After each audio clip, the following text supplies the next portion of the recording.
Good morning. Welcome to morning meditation on this Wednesday morning.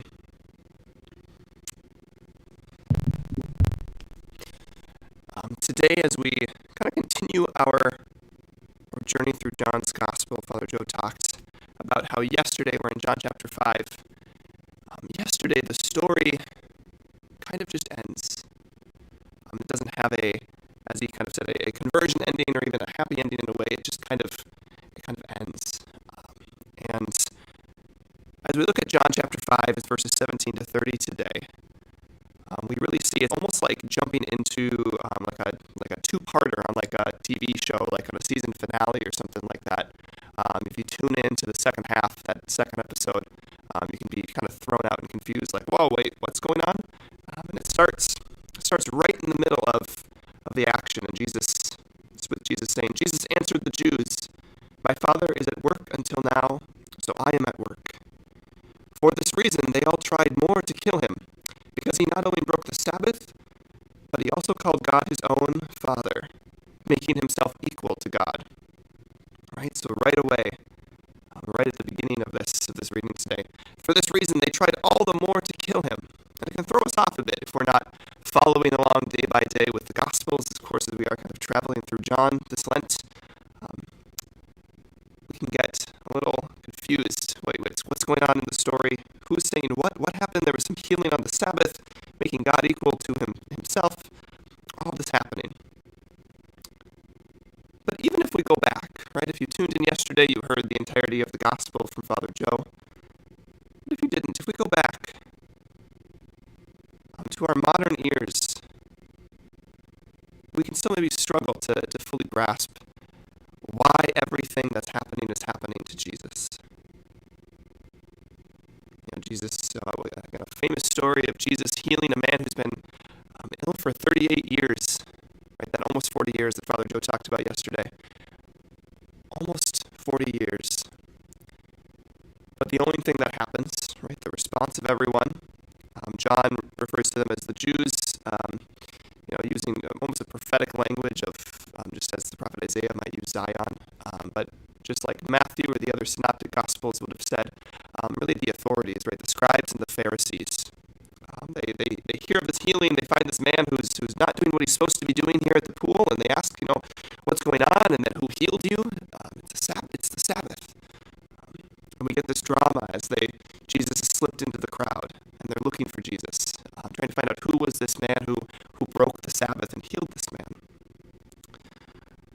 And John doesn't give us a lot about the heart of the man who was healed, but we see that he goes and finds Jesus, and then he goes to the authorities and says, no, that was the man that healed me.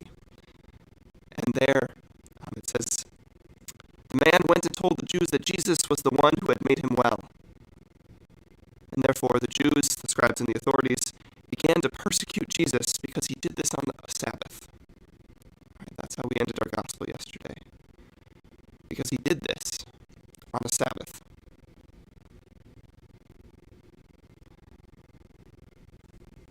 And to our modern ears, of course, we might focus a lot more on the this, right? He did this. He healed somebody who had been ill for 38 years, been laying on a mat, been trying just to dip into this pool that they believed would heal him, but people kept taking his place, and he couldn't for 38 years, right?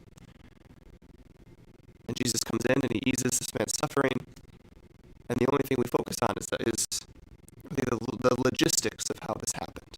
Right? To our modern ears, we can get a bit thrown off, even though we hear these stories over and over again, the healings on a Sabbath. We can struggle to fully understand where the authorities are coming from, how this could escalate to this reason they tried all the more to kill him. We can get taken out, right, of the story.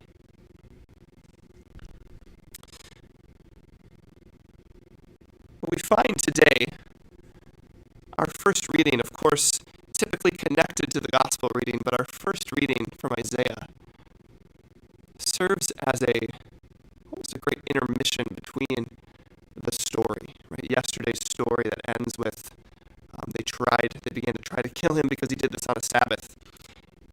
And today's story, as Jesus really begins to go into who he is and his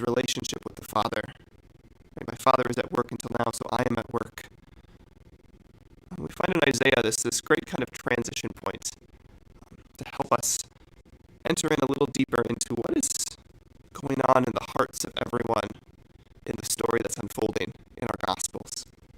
This is Isaiah chapter 49, verse 8.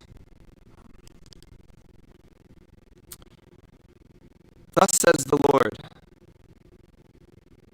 in a time of favor I answer you. On the day of salvation I help you.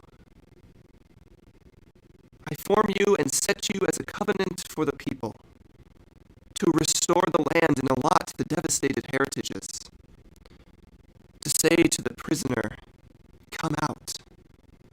To those in darkness, show yourselves. Along the roadways they shall find pasture, and on every barren height shall their pastures be.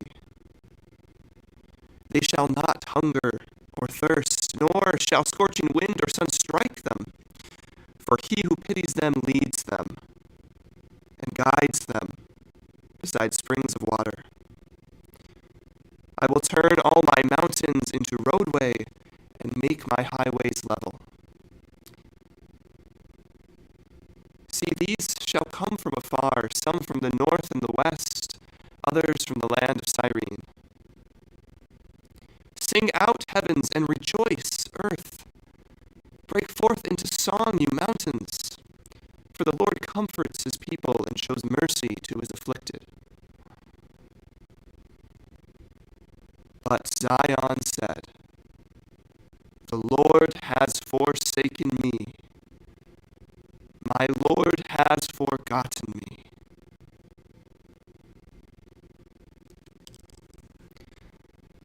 In Isaiah today we get this poetry as Isaiah records the words of the Lord. Such powerful imagery of the power of the Lord to come and save his people, to save us. To say to the prisoner, come out, to those in darkness, show yourselves. I will turn my mountains into roadway, right? This flattening, this leveling of the mountains, right? Such powerful imagery that Isaiah writes. And then that cutting response right at the end. But Zion said, the Lord has forsaken me. My Lord has forgotten me.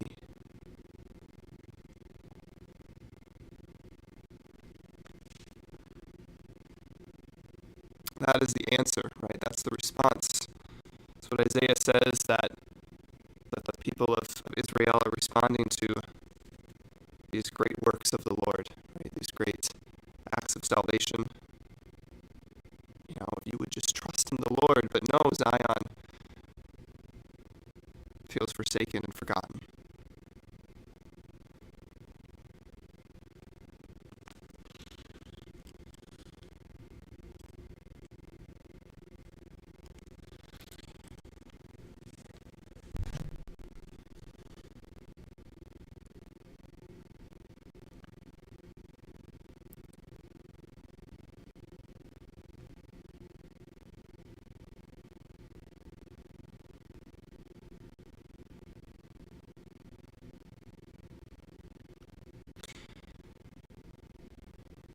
You know, in yesterday's gospel and today's gospel and this continuing story, right, this two-parter,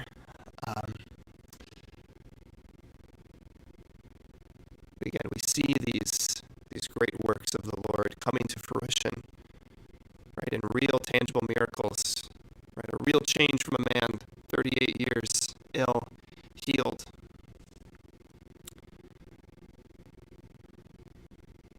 But we see the Pharisees, the scribes, whoever these authorities are in the story, and possibly even the man who was healed,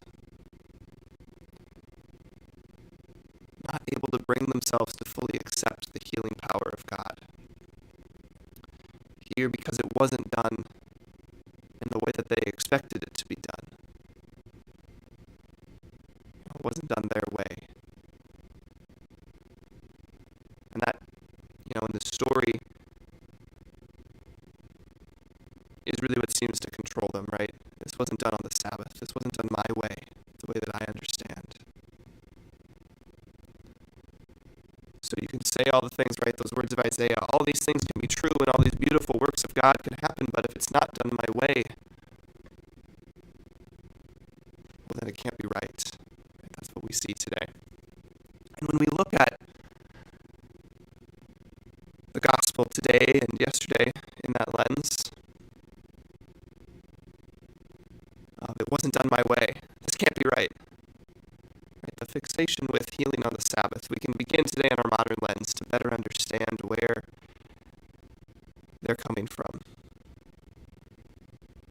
Each of us can probably think of times that we've gotten stuck in that, it doesn't matter what that person did. It doesn't matter if it was good or not. It wasn't done my way.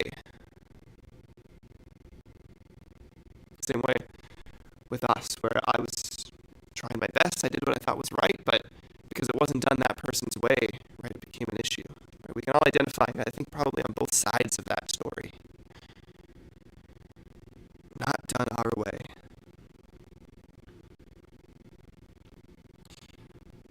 The rest of today's gospel, really you could write an entire class on Trinitarian theology as Jesus begins to expand on his relationship with the Father. But he ends today's gospel with this. I cannot do anything on my own, because I do not seek my own will, but the will of the one who sent me.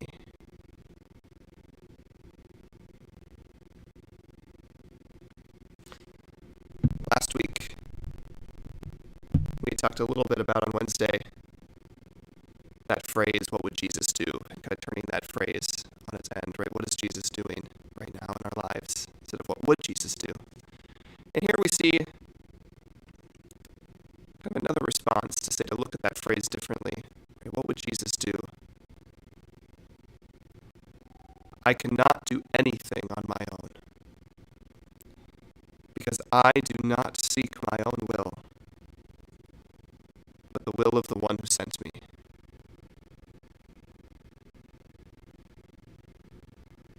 In this gospel story, we have people who aren't able to see past themselves, people who aren't able to see past their own plans, their own beliefs for how something has to happen. And they're not able to see the beautiful works that are foretold by the prophet Isaiah because of that, right? They're stuck. They're stuck in their own selves. And with that, we see Jesus saying not only that he is stepping outside of that lens, but that call for us to get out of our own way. Sometimes we just need to get out of our own way. To say, I can't do this on my own.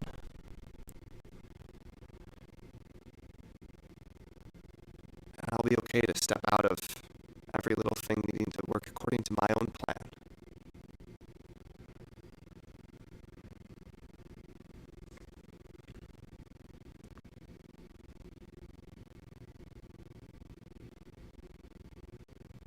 And letting go of that control, of course, can be scary.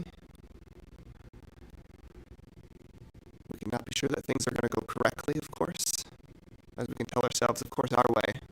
Our way is the only way. I do this all the time. My way must be the only way. But of course, I see Christ calling us to something bigger. For Christ even saying, I'm not seeking my own will, but the will of someone who sent me. So if that's good enough for Christ, then each of us today can think of where are those places where we need to get out of our own way a little bit. To see the work that someone else is doing, to see what someone else is trying, and to say, although maybe I don't agree with every single way that you're going about this, how would this be better if we could do this together? Instead of so worried about the logistics of when and who and what and how on the Sabbath that this happened. say, what would that look like if we set all those differences aside, set our own preconceptions aside? So no, we're going to do this for the will of someone bigger than both of us. So today, as we continue our Lenten journey, Christ calls us to step outside of those little things, to see that larger picture, how to glorify God without getting so stuck in the details.